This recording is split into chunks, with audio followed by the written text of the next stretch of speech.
Bonjour e bienvenue sur Afluência, o podcast da Aliança Francesa Brasil. Você está ouvindo Lieu-dit, lugares franceses que contam suas próprias histórias, em francês e português.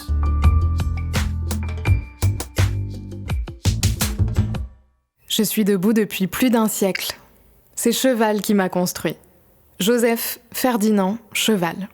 C'était son nom, mais tout le monde l'appelait Cheval. Ou même, puisqu'il était facteur Cheval. C'est un drôle de patronyme, n'est-ce pas ? Et pourtant, il a traversé le temps.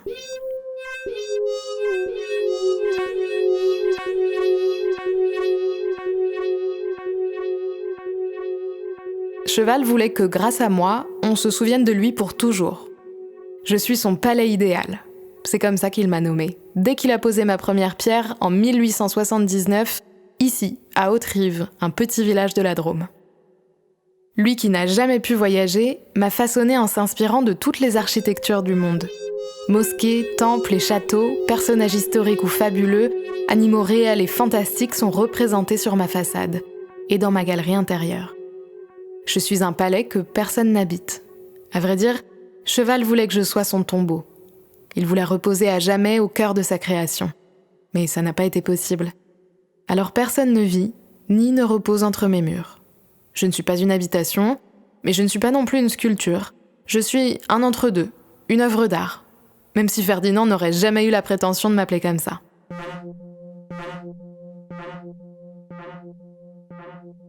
Vous vous demandez peut-être pourquoi le facteur d'Haute-Rive a décidé un beau jour de s'improviser maçon et architecte.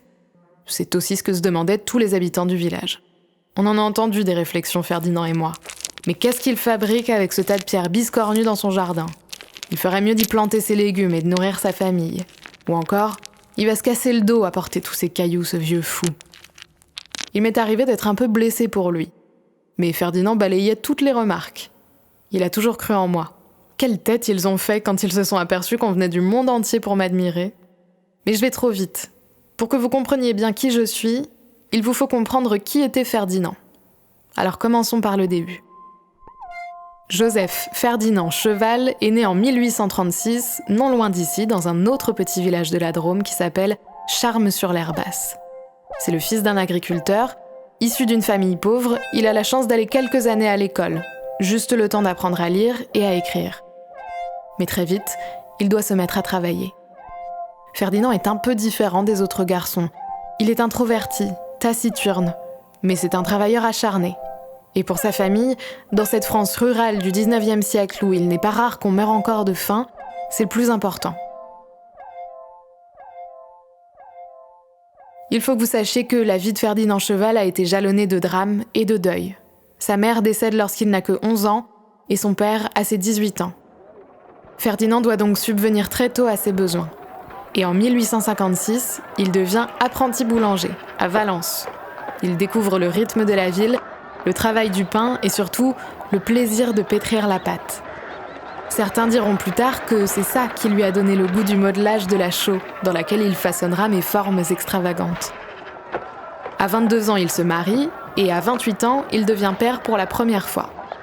Malheureusement, cet enfant décède au cours de sa première année. Puis naît un autre petit garçon, Cyril. Mais 7 ans plus tard, c'est l'épouse de Cheval qui décède, et l'enfant est confié à ses parrains et marraines. À nouveau, Ferdinand se retrouve seul. Il aurait été impossible pour lui de s'occuper d'un enfant, car en quelques années, il a quitté Valence et la boulangerie pour devenir facteur rural. Toute la journée, il sillonne les terres vallonnées de la Drôme. Ses tournées sont longues et rudes. Il marche plus de 30 km par jour pour distribuer le courrier tout autour d'Haute-Rive. On le plaint souvent, mais en réalité, il adore ça, marcher. Du matin au soir, Ferdinand peut rêver à son aise. Pas besoin de faire la conversation, si ce n'est avec les arbres, le vent et les oiseaux. Je le connaissais bien, vous savez. Cheval avait du mal à comprendre les gens. Mais c'était un amoureux de la nature et des mots. Il ne rêvait que de voyage et de poésie. Je crois que pour lui, ces longues tournées avaient un goût de liberté.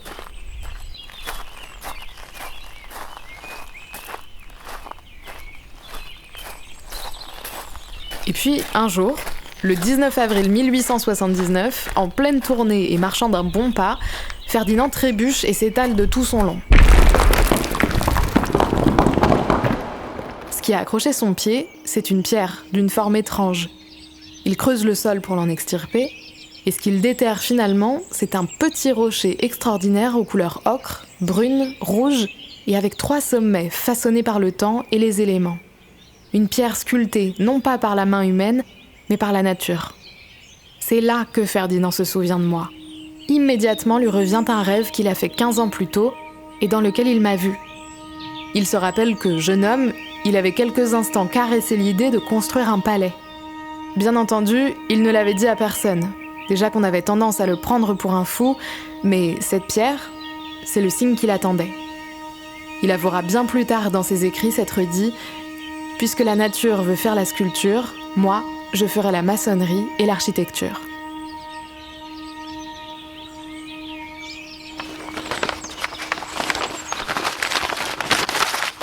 Évidemment, Cheval n'est ni maçon ni architecte, mais il est débrouillard et déterminé. D'abord, il a une idée très précise de ce qu'il veut faire. Avec le courrier qu'il distribue tous les jours, il a souvent l'occasion de feuilleter les revues illustrées très à la mode au XIXe siècle, comme le Magasin pittoresque. Il y a vu quelque chose qui lui a donné sa plus grande inspiration, les tombeaux des pharaons égyptiens.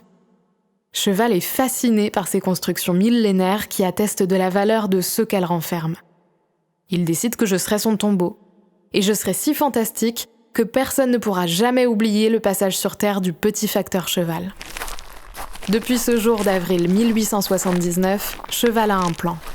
Chaque jour, pendant ses tournées, il scrute le sol et repère des pierres et de petits rochers. Les plus petites, il les fourre dans ses poches ou dans sa besace et les rapporte chez lui. Les plus grosses, il les empile en tas au bord des chemins et le soir, une fois sa longue tournée terminée, il s'empare de sa brouette et refait le chemin en sens inverse pour aller les collecter. Il les empile dans son jardin et la nuit, il me façonne, à la lumière de la bougie. Il finit souvent par s'endormir contre mon flanc et par se réveiller, au petit matin, pour repartir travailler.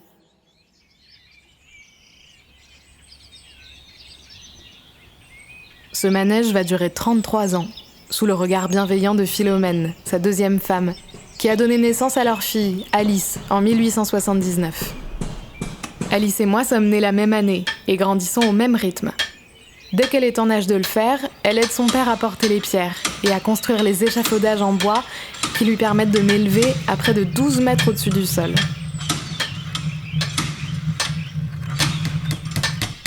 Je me souviens de son rire et du son de ses petits pas qui résonnaient quand elle courait dans ma galerie intérieure. Je voyais Ferdinand la regarder avec amour. Il n'était pas doué pour les déclarations, mais tous les deux savaient combien ils s'aimaient. Et il m'a souvent semblé que j'étais la concrétisation de cet amour filial.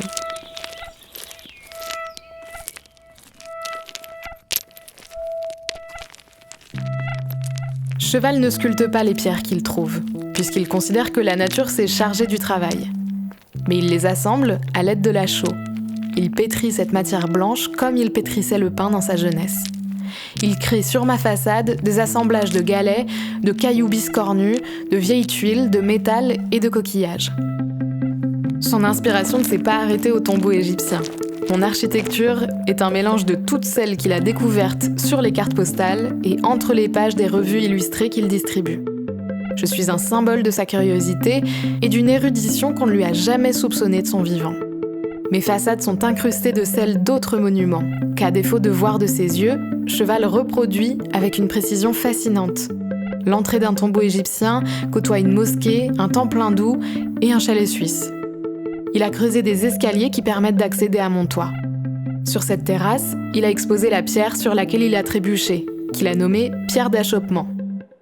Il a aussi érigé 3 géants sur ma façade est qui me gardent et me protègent. Il m'a couvert de plantes tropicales et d'un bestiaire fantastique, des animaux qu'il n'a jamais vus de sa vie, des pieuvres, des flamants roses, des dromadaires. Tout en moi raconte des siècles d'histoire et représente des cultures qu'il espérait toucher du doigt.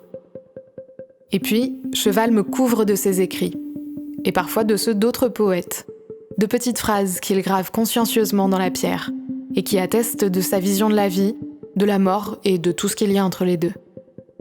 Ce n'est pas le temps qui passe, mais nous, La vie sans but est une chimère. Les minutes perdues ne se rattrapent plus. Ou encore, sur cette terre, comme l'ombre nous passons. Un jour, Ferdinand doit graver une phrase qui me fend encore le cœur aujourd'hui. Alice, amèrement regrettée. Nous sommes en 1894, Alice est morte à 15 ans seulement. Et elle ne verra jamais le palais de son père terminé.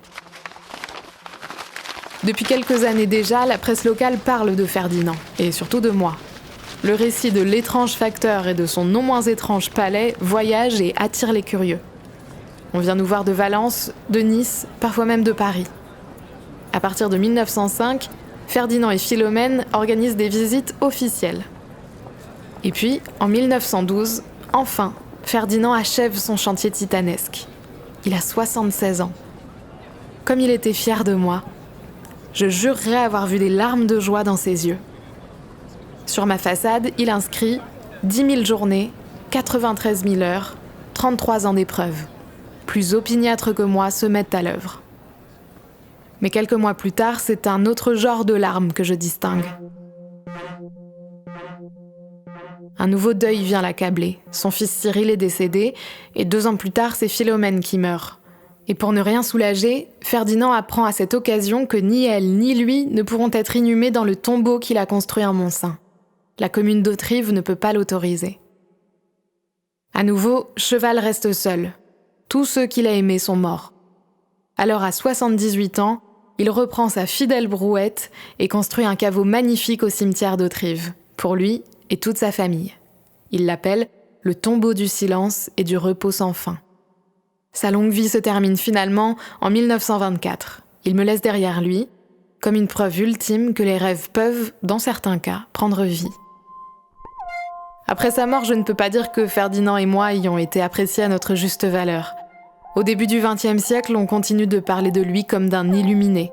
Le ministère de la Culture ose dire dans un rapport en 1964 que je suis hideux et même un affligeant ramassis d'insanité.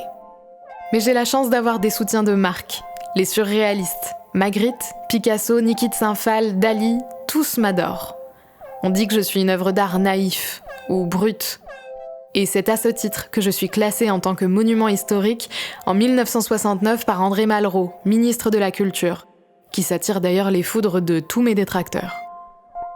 Ce classement permettra de m'entretenir, sans quoi je serais sans doute tombée en ruine. Une grande restauration a lieu dans les années 80, et on me redonne vie, on m'entretient, on prend soin de moi. Et depuis, les visiteurs affluent du monde entier pour me voir. Moi, la drôle de création du facteur Cheval. Je suis fière d'être toujours plantée là. Je suis le fruit de l'imaginaire d'un homme brillant, qui voulait montrer qu'un simple facteur, qu'un homme modeste, qu'un fils d'agriculteur, pouvait entrer dans l'histoire de l'art et de l'architecture. Et je crois bien qu'il a réussi.